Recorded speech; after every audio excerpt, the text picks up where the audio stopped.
Hi, this is Mark from LongIslandWatch.com. Time for a little transparency. About a month ago, I did a video on tariffs, which was very well received by a lot of vendors in this industry. They reached out to me at some recent trade shows, said how much they enjoyed it, which was great. And I already had an idea percolating in my mind because this year Islander will attend 5 different consumer-facing, let me call them trade shows, retail trade shows we can buy and purchase. I've talked about them before. And the question I get the most from people is, or from customers mostly, is it worth it? And it's such an open-ended question. We have a lot to discuss. I'll try to keep the video short. We went to DC 2 weeks ago, and then the weekend after that, we hit Dallas. The night before I left for Dallas, my wife said to me, she's a CPA, she does the books for the company. She said to me, is it worth it? You know, you're going to another show tomorrow, is it worth it? And I was like, wow, I'm going to do a video on this. I'm glad you asked me that because obviously she does the book, she knows the profitability of the company, it's fine. But when you break down the trade show, is the trade show itself worth it? And that's what we are here to discuss. So just a bit of pre-word, if you will, forward, if you will. I am for this conversation a micro brand. I do realize there are people that attend these shows that are smaller than me, and there are people that are larger than me. This is just my take as, I'm gonna call myself a middle of the road micro brand. I'm not as big as, say, Christopher Ward, if they're even a micro anymore. I'm not a Bulliver or a Citizen. You know, for them, a trade show is literally a rounding error, if that. But for very small up and coming mom and pops, it's a considerable expense, and it's something they certainly need to consider. And then on the other side of the world, or outside the US, you have international vendors that come in, and it's very difficult for international vendors to sell at these shows because they have to bring their merchandise in, get it through customs, et cetera, et cetera. So typically they don't sell at the show, so there is a big loss of revenue there. They direct them to the website. But I just want to make that clear that I'm speaking, strictly from my perspective. So here we go. I'm going to try to be as transparent as I can as possible. This is info from a show that we did last year. I'm not going to tell you which show. It was a good show for us. It was a 3-day event. And at the end of the day, the gross profit that Islander took in was around $14,000. That is the selling price that the person paid for the item minus just the strict cost of the item. I hesitate to say cost of goods sold because there's a lot of other expenses rolled in there, but the cost of the item. So we're looking at 14 grand in profit. You might just blow yourself off your chair and say either, whoa, that's amazing, or wow, that's really nothing. But whatever you think, that's where we start. I bring 3 people to the show because, as I said, I'm almost useless. I don't want to say that bad, but a lot of my time is spent meeting people and saying hi, and I have 2 other people that run the show for me, Clinton and Ryan. You've seen them in the pictures. They are integral to the show to make it happen.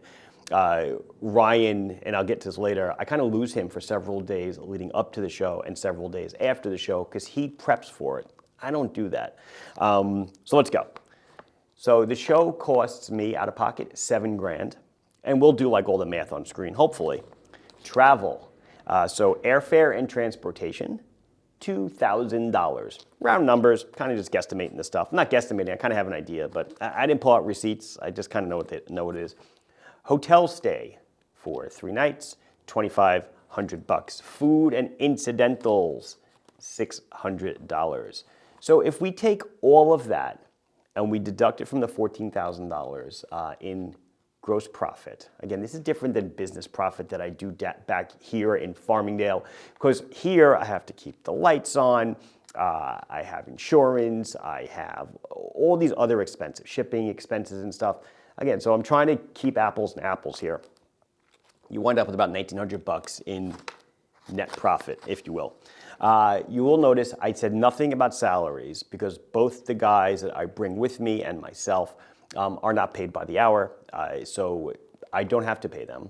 They are literally giving up their time for the show. It's not a requirement.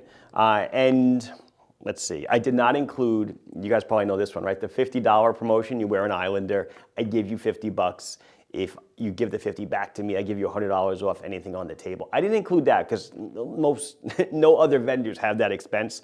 However, if I include that, the show is pretty much a financial wash. And at this point, I'm actually considering doing away with the $50, not because of this, the financial aspect, but simply because, and this is just a side note, simply because it's getting old at this point. We've sold a lot of Islanders. There's a lot of them out there. So it's really not churning the business like it used to. So a lot of people are keeping them. That's not the goal. The goal is to give it back to me. So we might switch to something else in the future. So that's the financial or all by the numbers. Let's talk about non-tangible expenses, right? So as I said before, I lose Ryan several days before, several days after the show. So he's kind of out of his design role and he's in what we call show mode. He sets up a table in the office and he starts putting out the trays, the watches, and we look at it, we make sure it works, the flow and this and that. So that's an expense to me. It's an intangible expense, but it's an expense. Time out of the office. I start to get itchy when I'm not in the office. I'm an inbox zero kind of guy. I like to be here. I like to keep an eye on things. However, I do have an amazing staff in the office here. Mike is packing and shipping all the watches. My sister is running through returns and making sure stuff gets put away, tasks get completed, and of course my wife is paying the bills and everything else. Super important things, and then not to mention other people doing other work for me, creating newsletters, Silvio, I hope I don't forget anybody, Francis making content in Florida. This isn't this isn't the Oscars, but I think I got everybody. So time out of the office. Travel, not the expense of travel, but just the wear and tear. For the last show that we did in Dallas, we were up at 4:30 in the morning to come back home. Not exactly a good time, but just wear and tear on us. And then, of course, the time away from families and other commitments. I've refused for many years to do district time in DC because it's the weekend of my daughter's birthday, always. And that's why I never did it. This year, they made it a week later, so I was able to attend. But we all have things at home that we probably would rather be doing or should be doing.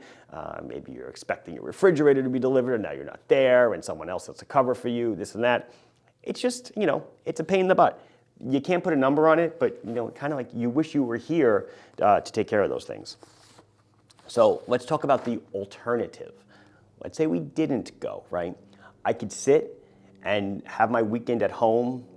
Granted, I do work on the weekends, but let's say I'm not at the show. I'm just kind of doing my usual thing.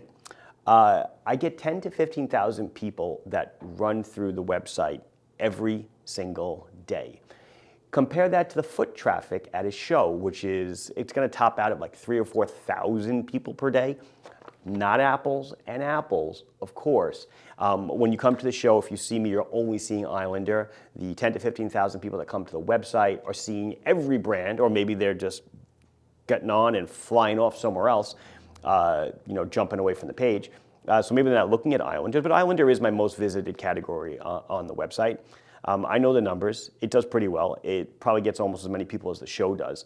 And of course, though, the in-person show, the people you would consider them in the marketing realm as lower funnel types of people, meaning they're closer to the purchase. I don't have to wine them and dine them as much. They just want to see the merchandise. But kind of think about that, right? I could sit at home and do nothing and pretty much make the same amount of money. So it's just a little bit of supplemental income.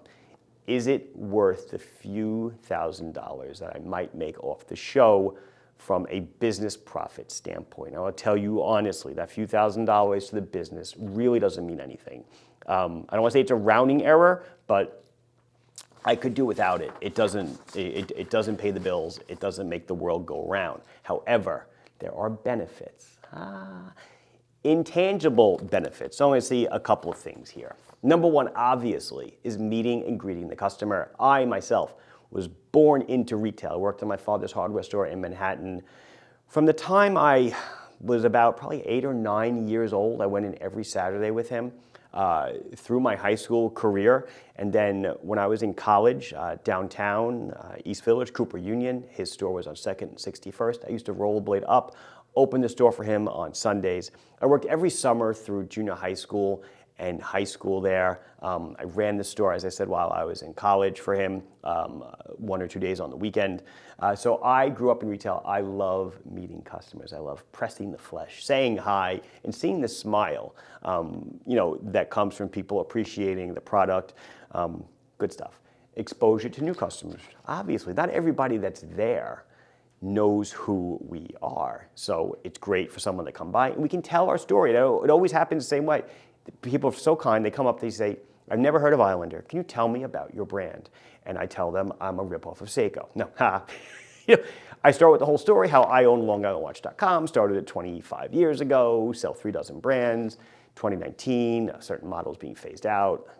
I had to produce it, blah, blah, blah, blah. And here we are, fast forward 6 years later, 300 plus SKUs, and you can take a look at the watches.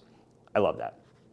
So that all goes into the interactions of, seeing people, meeting people, awesome. There are press opportunities. There are people that come around from various blogs, vlogs, whatever. I get to say hi to. I get to make an appearance on their channel, perhaps. There's also vendor opportunities. These shows are obviously loaded with vendors, 80, 90, 100 different vendors. I can see back in San Francisco, Damasco was there with with a store they were kind of collabing with. But I can see Damasco. I haven't seen them in, 8 or 9 years. So it's good to see them. And then you see the regular cast of characters. The guys from Formex, Raphael and Marcus, and I get to see Martin and Harrison from Marathon. And I'm not picking people on purpose. I'm just saying, these are the people that you get to see in the industry, and it's cool just to meet up, say hi. And again, FaceTime is sometimes has no value to it. And then lastly, and then I'll be done. Back in DC, we got to meet Benjamin. I'm gonna blank out the faces because they're kids. Benjamin was looking for his first watch, and we actually had an Islander Monster, a black deal seat-out Monster, that we couldn't really sell because we had taken so many links out of the bracelet to support other customers that it was like this big. Benjamin picked it up and was talking to Clinton and saying how he loved the watch, and the dad's like shopping for his first watch. And Clinton looks at me, I look at Clinton, I look at Ryan, I look at Clinton, and I go, just give him the watch. And he's like, yeah. And he knew. So it was so nice to see Benjamin get him his first watch. And then after that, his brother actually bought the watch that Ryan was wearing. He was wearing an ISL 126. It was kind of a lime green SKX 013 conglomerate watch. And then his brother snagged that off of his wrist. So it was awesome to give both of these boys their first watch. And that to me, well, that's kind of priceless, right? Meeting and greeting customers, priceless, all this stuff, priceless. But seeing kids, getting kids into the hobby, getting them into watches, that's the ultimate goal, because by that, I have now grown our watch audience by another 2 people, and I will have a job till at least retirement for another 20 years or so. It's self-serving, but it was so awesome to see kids come and be interested in watches, and that to me, that made it all worthwhile. So at the end of the day, is it worth it? Financially, no, it's not really worth it, not for me. DC was a good show because we drove, so I saved on the airfare. But all in all, it's not for the money. It's for everything else that comes with it. And that, I believe, is immeasurable. So that's it. This is Mark from LongIslandWatch.com talking to you about trade show economics. Please like the video if you enjoyed. Subscribe to the channel if you have not done so. Questions, comments, your own feedback, put it down below. I'll be sure to address as soon as I can. Thank you very much for watching. Bye-bye.